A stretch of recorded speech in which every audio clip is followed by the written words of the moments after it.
6, 5.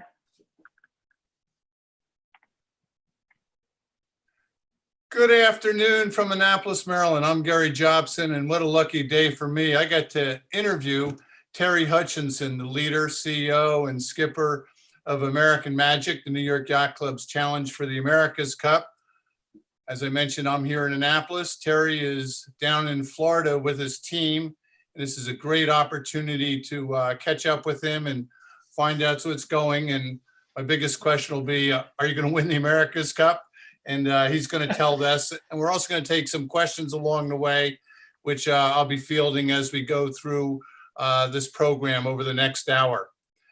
This is being presented by U.S. Sailing, the national governing body of the sport in the United States that fields our Olympic team and does an awful lot of good work. And they would like us to remind you to please support the efforts to build a community of active and engaged sailors through the Starboard Portal by purchasing or renewing a U.S. Sailing membership. You can do that today. Thanks to U.S. Sailing members, our services and programs continue to adapt and evolve to better serve sailors like me and you. So visit us at ussailing.org and join U.S. Sailing today. And if you are a member now, welcome back. So with that brief introduction, let's get right to it. Terry, wonderful to talk to you today. Were you out sailing today?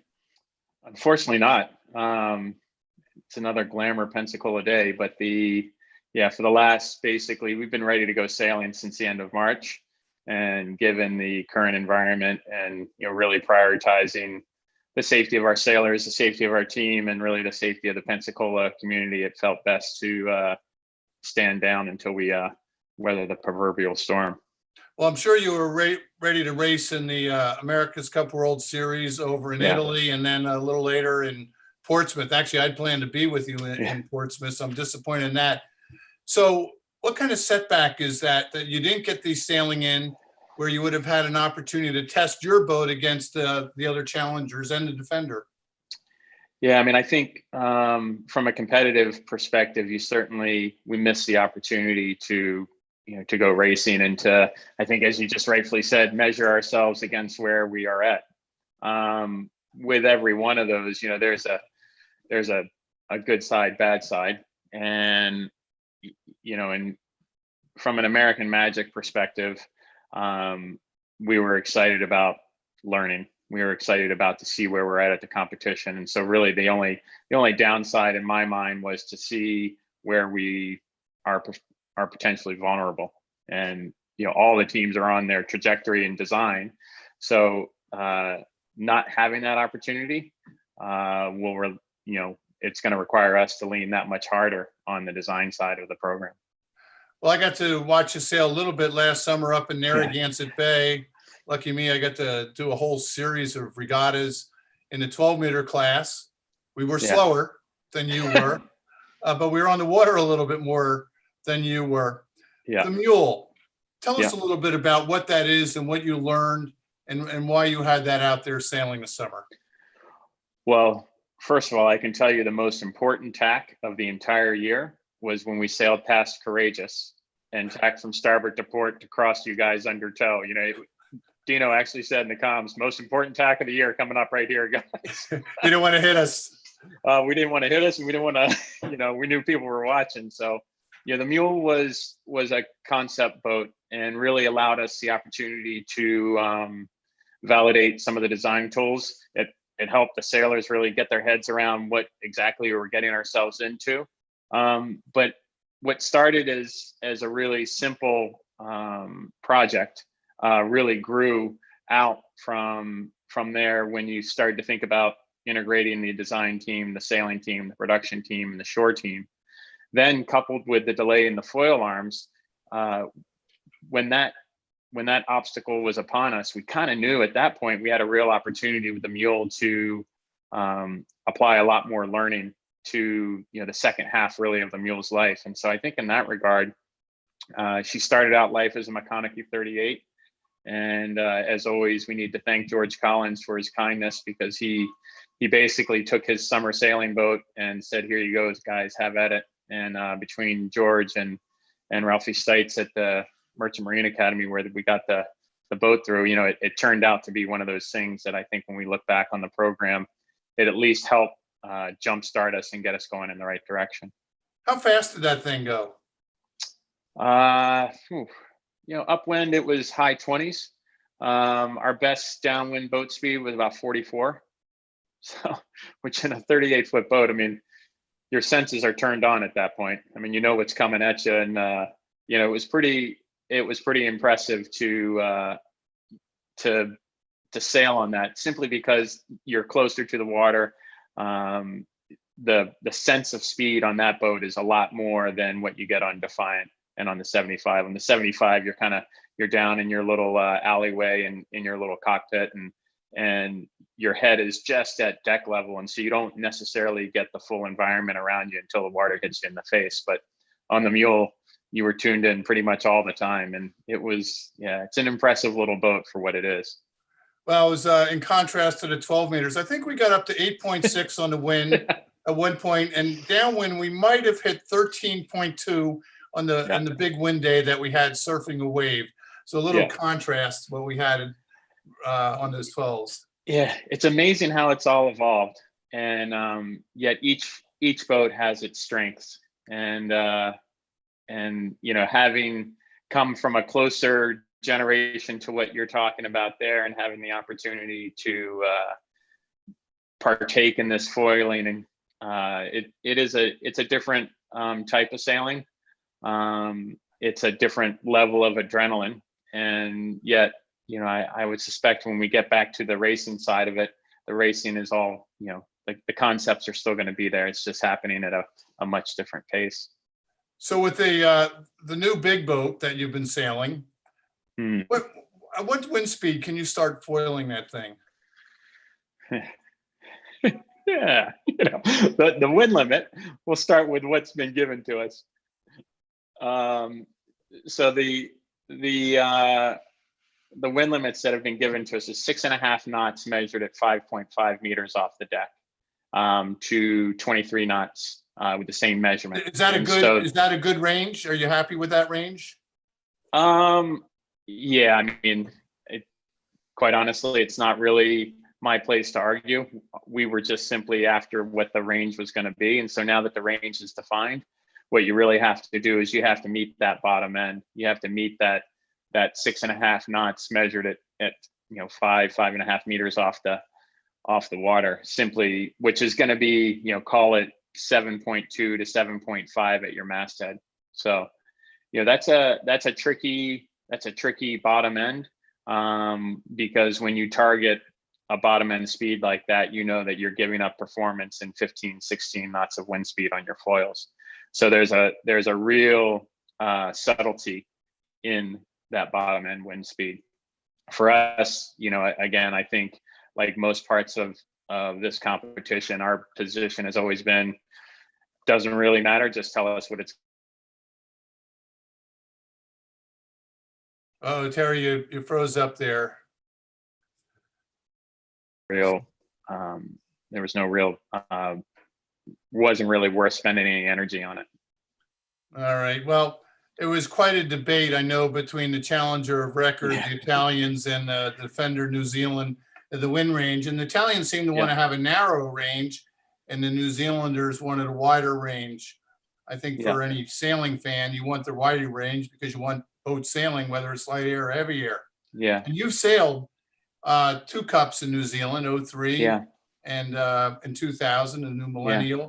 So what did you learn racing in New Zealand that'll help you now, and B, and maybe even more importantly, being part of Team New Zealand in 07 in Valencia? So these people you're racing against. So what did you learn from both? Well, the first question, the venue itself will be quite a bit different because we'll be positioned, they've announced the courses, and we'll be positioned. I think the primary course that they're going to be looking at is in between North Head and Rangitoto and Bean Rock, because that would be the course that's most prevalent for spectators from shore. And then there's, in windy conditions, there's the back paddock, which we don't have a lot of experience in. I certainly don't. And so I think once we get headed in that part of the world, we'll probably share our time between the 5 different race courses, but in our recon of Team New Zealand, they've seemed to spend a lot of time on those 2 primary areas. With regards to your second question, they're a very good team. They're very well polished. They have exceptionally talented sailors, and I have nothing but the utmost respect for Dalton, for Kevin Shoebridge, and for really their management team down there, because those guys are the role models for perseverance and winning the America's Cup. So And Grant Dalton, by the way, Grant Dalton is the head of their campaign. Yeah. Not everybody might know who Dalton is. Yeah. And he, you give those guys a lot of credit for, really a David versus Goliath type of scenario in Bermuda. They did an incredibly good job at identifying with a somewhat one design platform and wing and sails, but developing systems inside those one design rules. And then clearly they were very clever with the cyclists and the development of their foils. And then you put it in the hands of Peter Burling, who's an incredibly talented sailor. The sky was the limit. And I think they hit their sweet spot with the boat and showed the world what they were made of. So all you can do is respect that and know that as we're going forward into the competition, if we're fortunate enough to get to that spot, that we're going to have our hands full.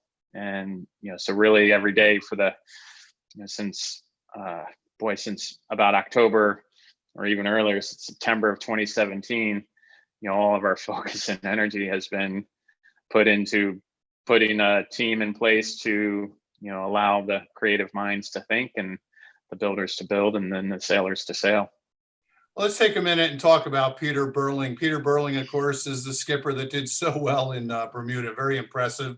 Silver medal in London in 2012 in the 49er, won 4 world championships in the 49er class. And I think he's won 2 more since winning a gold medal in Rio in the Olympic Games, and was a podium finisher when he was in the Volvo Ocean Race. And let's not forget crushing Oracle Team USA 7-1 in Bermuda. That's a lot of talent that you're going to be going against. So what's your strategy to be able to take them on and defeat them? Wow. What's our strategy? Well, our team strategy, I think, is to methodically work through developing a boat that's never been raced before, and relying on our design team, relying on our production and our build team, and then in the end, relying on our sailing team to get us to a spot where day in and day out, we can race the boat consistently. I think when you summarize Peter's accolades on the water, probably the things that missing there is all the people that are behind the scenes, the engineers and the designers that develop those clever foils. Glenn Ashby, Blair Tuke, Ray Davies, some of the sailors that we know inside that team that are incredibly talented sailors. But I'm quite certain a fast boat makes us all look really, really good. And so this is a competition that, to the nth degree, really, you have to have the boat that's fast enough to do it. And then you have to have a boat that's reliable day in and day out. And there's some subtleties to this America's Cup where we're doing some racing on back-to-back days, and over a course of time that is going to highlight the strengths and weaknesses of a reliable boat. And so when you design something and when you implement the optimum piece of equipment, it better be up to the task of sailing day in and day out, because that's what's going to be required to win. That word reliable boat is really important. Olin Stevens once told me that the whole game in the J boats was just keeping them together and being reliable. And that certainly was true in lots of America's Cup boats over the years. But we've seen some unbelievable videos. Things haven't been so smooth for the Italians. And I saw quite a clip of the New Zealanders capsizing, and Ben Ainsley's had his issues, and so have you. So is there a trade-off between having a boat that's reliable, maybe a little heavier or stiffer, with trying to squeeze out every piece of speed you can? I mean, how do you balance those trade-offs? A lot of arguing, debate inside the 4 walls of our team. and the the advantage, we've learned a lot through our principals, in particular with Roger and Hap. They talk a lot about creeping elegance in design, and things that the designers will always want to design to the nth degree. And so I think the hardest lessons that we've learned over the last really 8 months of sailing Defiant have come at some of it's been operator error. A couple of the failures in the boat have come through the sailor's hands, and that's learning. No more complicated than running the thing into the wall. And those opportunities had to happen. There were design things that came out of that. There were design elements that came out of some of those human error mistakes that that we defined had to be more robust. And then there was, when I look at our situation in particular, I can easily look at a group of people that are working to become a team. And in the early days, when a lot of these key decisions were being made, we weren't quite operating all on the same page. And so some of our mistakes have come from developing as a new group of people, which is exciting to see, because then from there's only the opportunity to gain. And where we are today from where we were 12 months ago is a dramatically different team. And so in that regards, I think how we balance and how we look at reliability and performance is quite a bit different. What we do know, though, and kind of to your earlier point, is the boat has to meet a certain weight, and the band is very narrow. It's only 30 kilos from minimum to maximum. And so in that regard, it really focuses everybody in to the same thing. And so it takes away the idea of chasing the ultimate piece of structure versus the weight of it versus just building into a reliable boat. And there are always the conversations, and every single conversation ends when we start talking about exactly your point of reliability versus performance. If there's a hint of it costing us a race, then we have to consider it. If there's something that is pushing the envelope, we have to identify then too how long it's going to take it to become reliable, because we're now at a part of the regatta that we don't have a lot of time, and we miss those racing opportunities. And so it ratchets back the development risk that you're willing to take. I like the term creeping elegance. Yeah. Yeah. I think my next yacht that I'm going to have built, Yeah. the day I have enough money to build my 120 footer, I'm going to name the boat Social Distance. Yeah. The creeping elegance could be right up in there. Yeah. So a good friend of mine up in Connecticut asked a question. Are the foil arms on the Mule a one design arm, or are they a little different? Proportionally, they're to the same type of scale that the 75 arms. The 75 arms are obviously made out of carbon, and the Mule's foil arms were made out of steel. Now, another question I get here is you've seen lots of video clips, and I'm sure you've had some eyes on the other boats in Italy and England and down in New Zealand. Do you get any sense of speed, the speed differential between what you're able to achieve and what these other boats are doing? It's bloody hard to tell, simply because most chase boats can't keep up. And you'd have to say that when you look at the fleet of the boats, it was interesting to see the two guys that had the rule earlier on. Their hull forms were out of the same families, and us and Ineos's were different concepts. We took an early decision with Defiant in particular to make sure that the boat was, it was going to address certain issues that Marcelino wanted to learn about, but we had basically like a 10-week window to design and execute on the drawings and start the production to meet that March 31st deadline last year of being able to launch when the foil arms were on schedule. When that all changed, obviously it changes a little bit of that side of the program. I think when I look at all the boats, I think the Luna Rossa boat is very nice. There are certain aspects of Defiant that we like, and how the stability of the boat is.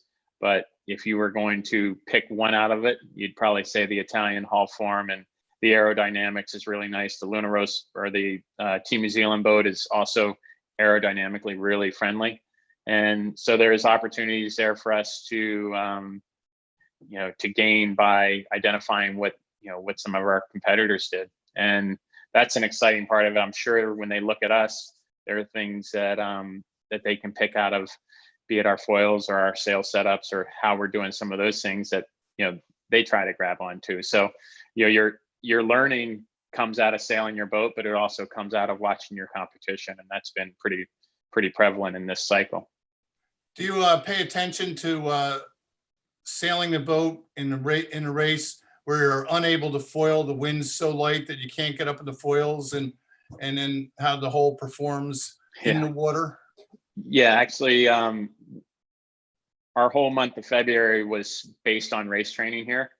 And so we didn't do, we'd go off the dock every day, marks in the water, and we'd get into the racing.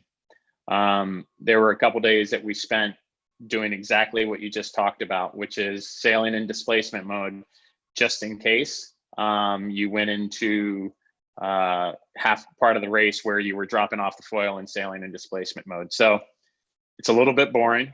Let's hope it doesn't get to that. There's a time limit on the first beat of 12 minutes, I think, that you have to do that first beat. What's the distance that you have to do in 12 minutes? It's only like a mile. So it's not, if you're on the foil for half the beat, you'll probably make the time limit pretty easily. But when you start looking at it in that capacity, the boat has to achieve a certain boat speed to meet the time limit for the race. So yes, we did, but let's hope we're not there. But that's the trick of the bottom end of that wind range we were talking about earlier, because one guy could be on the foil, and so you better make sure you're that guy. Well, like I said, you spent a lot of time racing in New Zealand.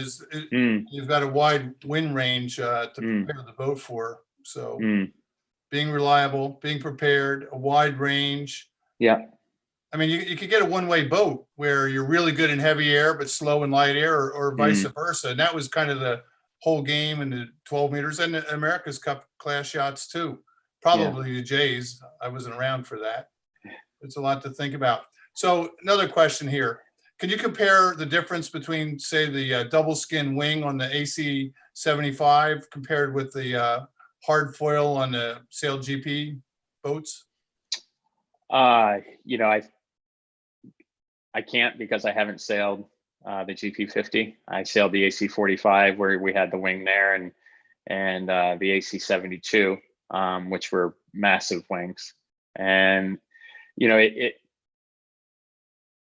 if you had to pick it, I am sure that the guys that sailed the GP50s or the AC 50s would say that the wing would have been better suited for this boat, because it's just easier and it's more efficient.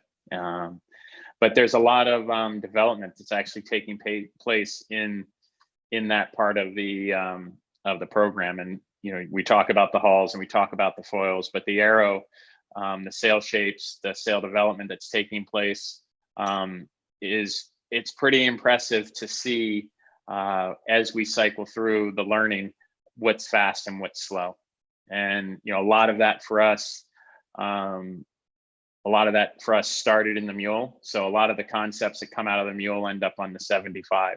And I gotta stop you here. Give us just one thing that's fast. Just one. What would you say is fast? Making sure you get the mast rotation right. If the mast rotation is out of whack, then the boat, you're going to feel it straight away in the boat. Are you happy with this rule? And if you are, would you defend the America's Cup in Rhode Island in this boat, or would you do something else? Am I happy with the rule? It's not my place to be happy or unhappy. We were given the rule, so our only job is to make sure that that we understand the rule and we maximize the performance of the boat. As far as defending the America's Cup with this rule, we got to get to that spot first. So our focus is on winning the regatta and getting through this one. And if we're fortunate enough to cross that bridge, well, I welcome that opportunity. Well, I'm sure there'll be a lot of thought at the New York Yacht Club too about Yes. what kind of Yeah. configuration Yeah. concept would be. Hey, Yeah.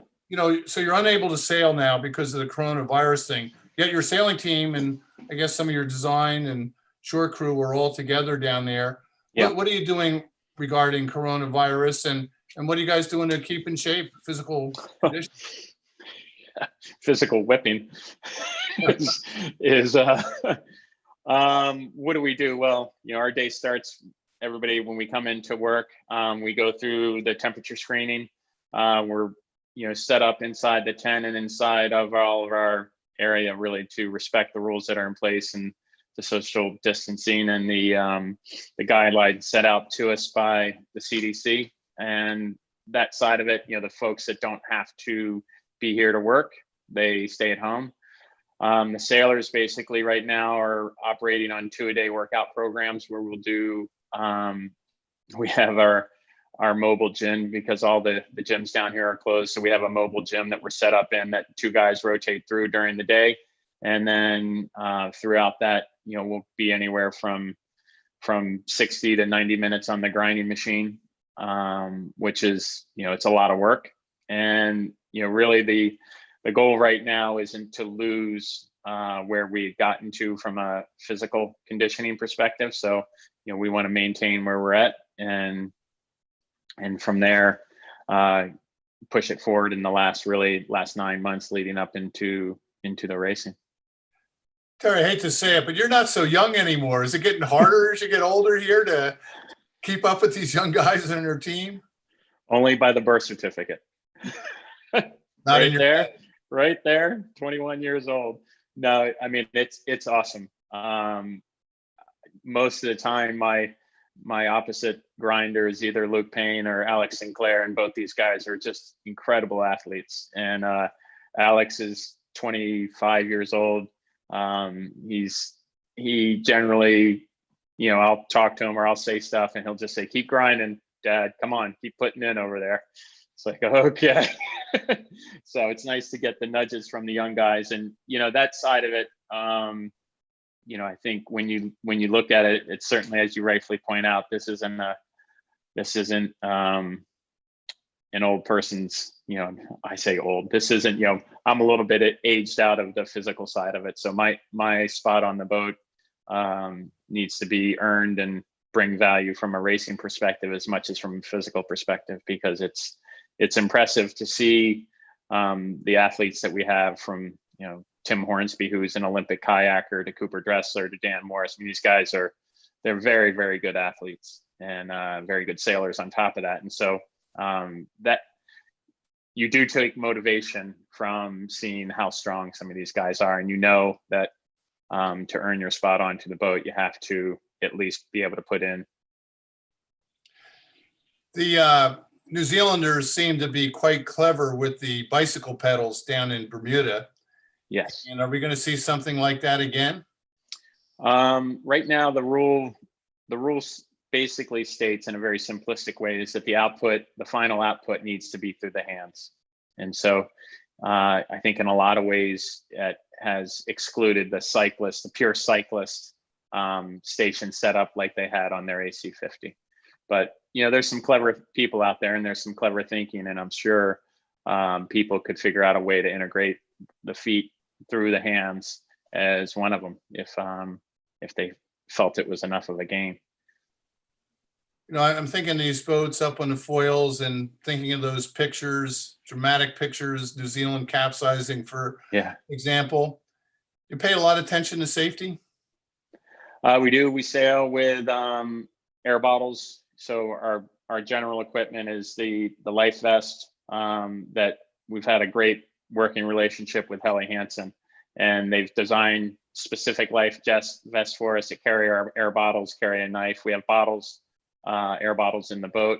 If the boat was to physically go turtle and go upside down, you do feel safer here than you would on the catamaran, because it has the 2 cockpits that are basically about 5 feet deep. And so much like your laser, if you tip your laser and it goes turtle, you can pop your head into the cockpit and you have a little little breathing there. And so I think here, God forbid that happens, you're not as vulnerable as you were in the multi-hull. But certainly between what we have on our body, what we have in the boat, and then the training side of it, which is between our divers and our paramedic, they put us through pool exercises, and we also get into the water and practice underneath the chase boat, where they make us go through certain exercises underneath a 40-foot chase boat to practice being in a stressful situation, but also getting to your air, getting it in your mouth, and swimming back and forth. I think it was 2 winters ago, I was racing a laser in Antigua, pretty big breeze, more 25, probably 30 knots. And I know this will shock you, Terry, but I capsized at the jibe mark. Yeah. And thank goodness I had my life jacket on. Yeah. If I didn't, I might have been in trouble. There were no patrol boat came over, and finally got the boat back up and out of breath. And this guy comes over and says, "Are you okay?" Well, I am now. Yeah. Anyway, it just tells you that paying attention to safety, and it was a good thing I had my life jacket on for that. Well, Terry, I got to see you growing up here in Annapolis and racing little boats at 420s, and you had a stellar collegiate career, 4-time All-American, twice College Sail of the Year. It might have been Mitch Brindley making you get around the course faster. Probably. He's still the president of College Sail. I know. He's done a great job for the sport. Yeah. And so my question there, did you want to say something about Mitch? No. My question there, and then you really had a great career in the J24s. So, but these are small boats. So the 420s and the collegiate boats and the J24. How has that helped you with these foiling monsters? How's it? When I look back at some of some of those things that you're referencing, I mean, you talk about Mitch, and my coach in college, Casey Fulmer, was much like you, he was a great influence on my sailing career and my sailing life. And he recognized very early that I needed some adult supervision. And so he put Mitch in the boat with me. And there's a compliment. Yeah, no, it's an absolute compliment. I mean, he knew that I needed to have adult supervision. And so at each step through the career, I can look at people inside my sailing life, be it, you or Bill Shore or Ed Reynolds or Ed Adams, or guys that have had a significant impact on my early sailing that have helped. But that all starts a process of getting better and development that takes place inside the sport. And so when you go from college and you come out of college and you feel like you're on the top of the game, and then you hop into a J24 and straight away you're a freshman again. You're out there racing against Dave Curtis and Ed Baird and Ken Reed and Larry Klein and these guys that were just phenomenally good sailors. You then start learning a different process, and then you slowly graduate from that and you get onto bigger boats, and and you quickly, in retrospect, you realize that it's all one big learning curve. And so having the ability and really the counsel and direction of people in my life that have helped steered me and keep me on track has helped immensely in developing the sailing side of it. And when I look at where we are right now with American Magic, we're in such a unique spot really as a team, because while we're 2.5 years into everybody being under the same umbrella, half of our team we've worked together for the last decade. And that side of it is, regardless of what all of our titles are, we all kind of knew what our responsibilities were coming into it. And my whole job is to make sure that I help facilitate Aldolfo and Marcelino being successful, or Tim Hackett being successful, or Jordy Califat. It's not about anything other than supporting the team where the team's required. And when I was 22 years old, I had zero concept about that. It was just about pig-headed and try to hit everything with the biggest stick as you possibly can and see what happened. And so with the assistance of hindsight, it gives you the opportunity to look back and see, yep, well, fortunately, Casey was smart enough when I was in college to put Mitch in the boat with me, because he knew straight away that a lot of the pieces to the puzzle may have been there, but I still needed to have the team side and the adult supervision side to keep me going. So, well, I think it's fair to say that Mitch Brindley is certainly one of the more thoughtful people and productive people in our sport. So Casey Fulmer, I probably did you a good favor. Absolutely. Way back and then of course you moved on and spent a lot of time in the FAR 40 class and in the TP 52 class, which earned you a couple Rolexes as Yachtsman of the Year. So what did you take away racing those particular boats? The FAR 40 is one design, the TP 52 technically is not one design, but really it's like a one design. So how has that helped you out? Well, they're both, the FAR 40 class was and is a great class. I mean, what was unique there was it was a mixture of the professional sailors with the owner driver, with, in theory, amateur teams. And really, I looked at the success across the Barking Mad and the Plenty programs there is, if you consider that a majority of the professionals that were all of an equal skill set, really you win and lose those regattas based on the performance and the team dynamic of the amateurs and being able to upskill everybody on the boat. And, so that was always the approach there, was having a unique team that would be able to commit to a whole season was always a big ask when people were coming out of their day jobs. But we were very fortunate with the amateurs that we had that, were able always to commit. And we had a good rotation of Cat 1 sailors that were able to commit to these programs. And so in that regard, the strength of those teams were for sure in the amateur component, because, in so many ways, all the professionals are very good at their jobs. And so you needed the amateurs really to help that out.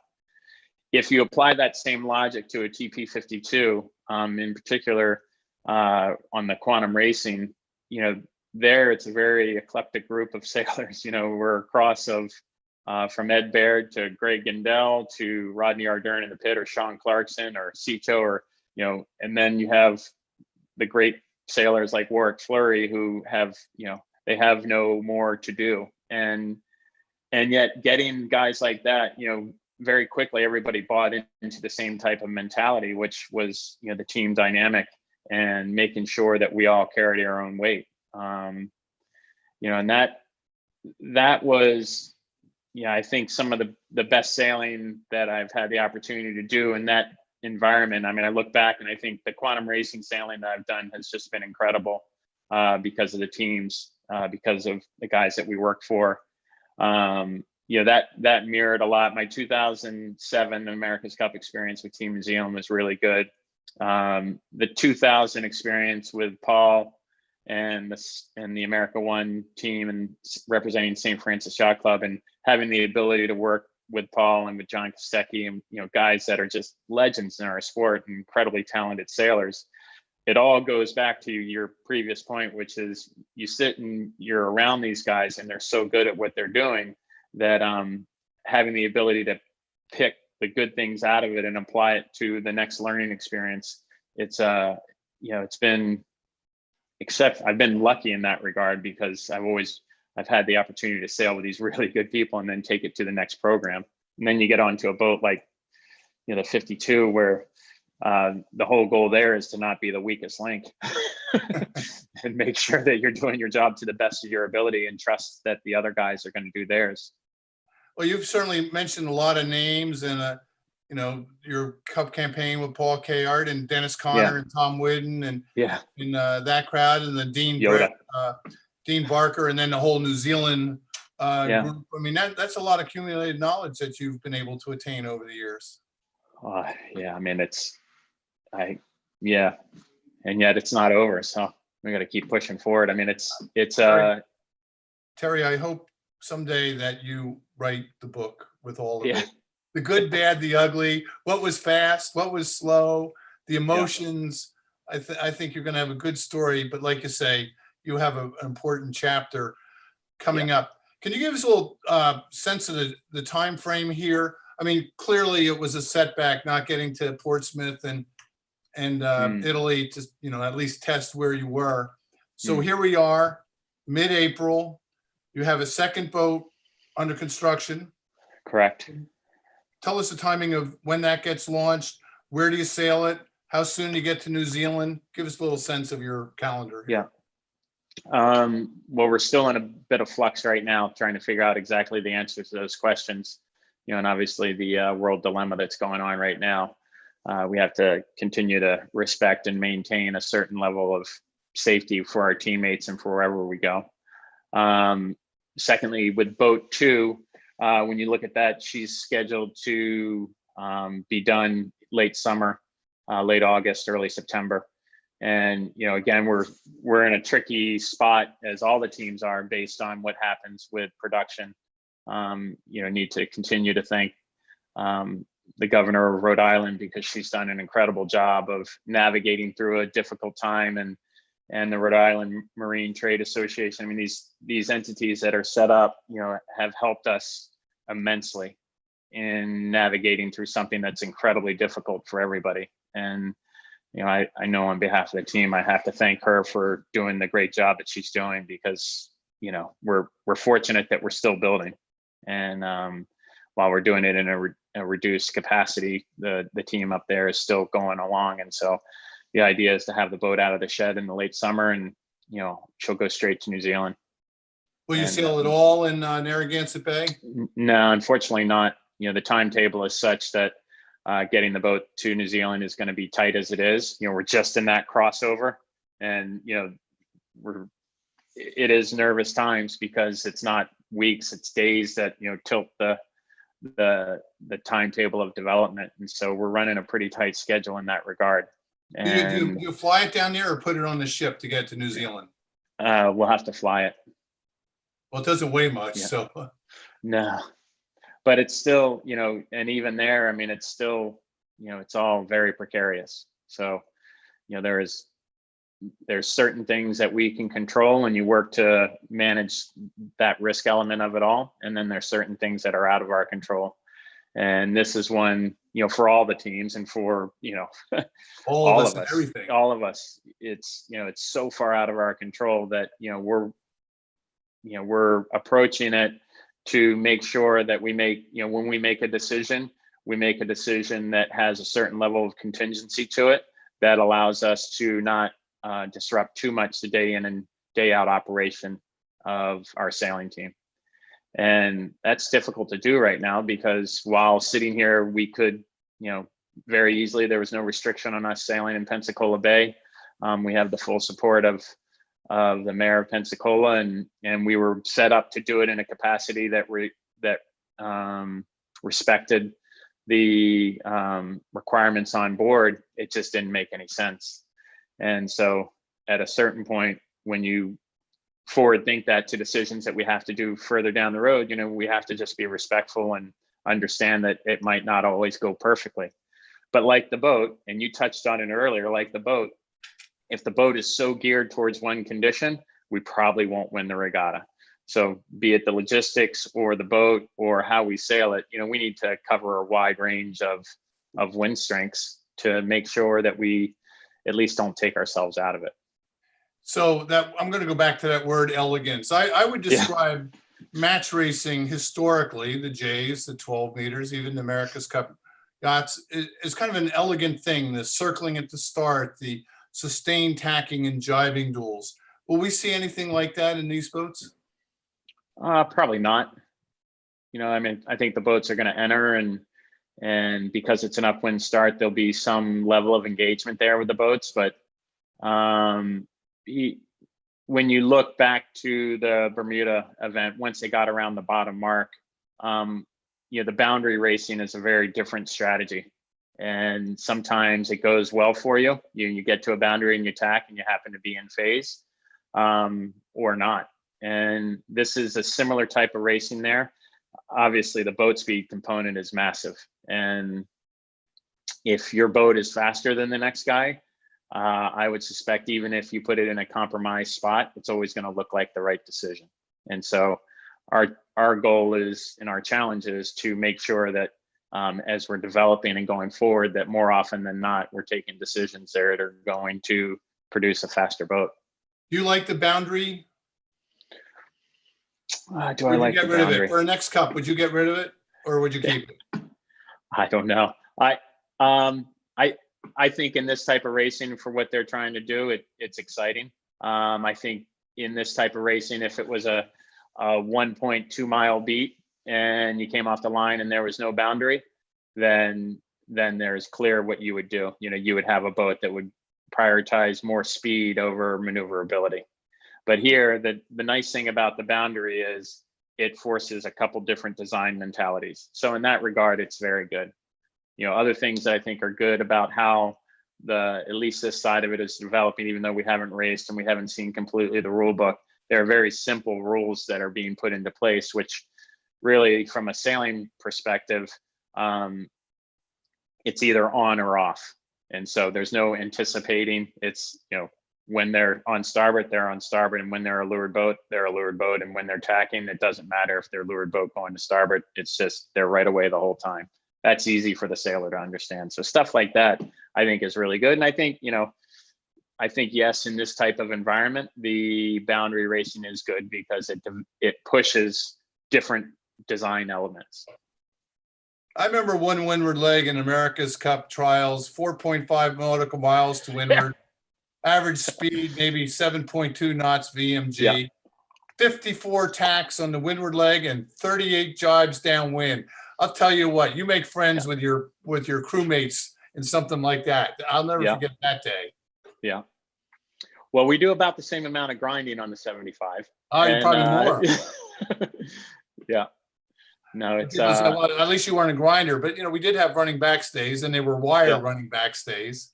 At least you've escaped that part of it. The neat thing about this regatta, and probably the hard thing for some of the younger guys that are on our team that you can see, is that I can look across the America's Cups and I can say at the end of each cycle how it helped improve my sailing. And the neat thing about this one is it's such a different aspect of sailing that I've never experienced. You get excited every single day to go to work because you know that you're going to learn something new. And conversely, for some of the younger guys on the team, I know we're not sailing nearly as much as they want to. They're becoming incredible athletes, but they probably don't feel like they're growing as a sailor, which I can see that and respect that as well. Where it's going to come to fruition for them, though, is, you know, 2 years from now, when this is all, you know, said and done and we're on to the next thing, there'll be certain components of this program that I know we'll all take forward that will make us better sailors. So that side of it's exciting too. So a couple more questions here. Do you take two boats down in New Zealand or just one? Two. So both boats. Defiant and Boat 2 will go. You know, one of them, Defiant, while Defiant will be, you know, a lot of parts on that boat will be used in Boat 2. She'll still be in a state of somewhat readiness. It's an insurance policy in case we have a massive crash in Boat 2. And, you know, it's, as much as anything, it's an insurance policy for that. Please don't have a massive. No, I hear you. Looks good in the clip reel. We don't need that. No. Hey, do you know, are the Italians able to build are they building the second boat now, or what's their status? Because they've had a tough time. I don't know. I know, you know, like all of us, it's all very precarious for everybody, but I don't know their status. I got a sidebar question. Are all your teammates members of U.S. Sailing? They are. We actually, just this week, U.S. Sailing and American Magic, you know, we've been collaborating with them, and all 140 members are members. So it's very exciting. And, you know, it's from a personal perspective, it's awesome to be carrying the U.S. Sailing logo on our boat. It's awesome to represent the New York Yacht Club. I mean, it's, you know, there's certain things that mean more to me than other things, and probably other team members. But there is a certain level of there's a lot of pride that comes out of representing our governing body and really representing our club, because it's just, these have been the two establishments my entire life that you've always looked up to. And so, yeah, I mean, for me personally, it's awesome. I actually looked you up, and you've been a member of the New York Yacht Club 25 years now. Yeah. So your seniority's getting, you've got a lot of seniority going now. Yeah. Well, you go into the club and you're always greeted by Johnny. He's a nice guy, and he's always smiling and saying something. He said, I cannot retire until you bring that cup and put it back into the foyer. So please help me get to retirement. It's like, okay, Johnny, good to know. I'm with you. So post America's Cup, what would your plans be? It's one or two things. There's either a defense or what's next. So I don't know. I'll be honest with you, I haven't really thought that far ahead, because the only focus right now is through March 21st of next year. And so it's very hard to have any other thought, really. Well, as a longtime member of the New York Yacht Club and a past America's Cup everything, I hope you win. Yeah. It'd be nice to see this thing back on Rhode Island Sound. Yeah. And I don't know what configuration the cup would be, but yeah, it sure would be special.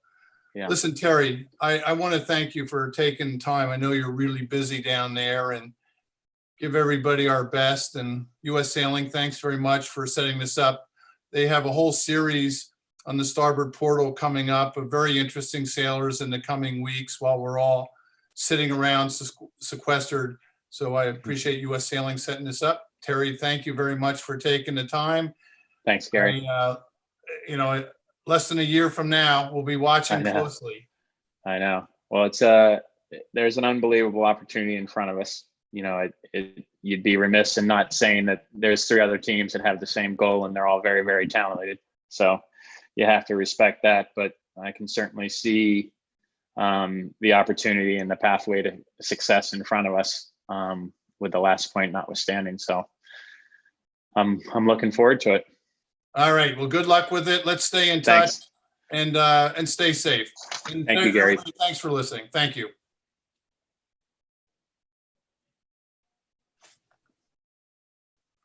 All right, we're off the air.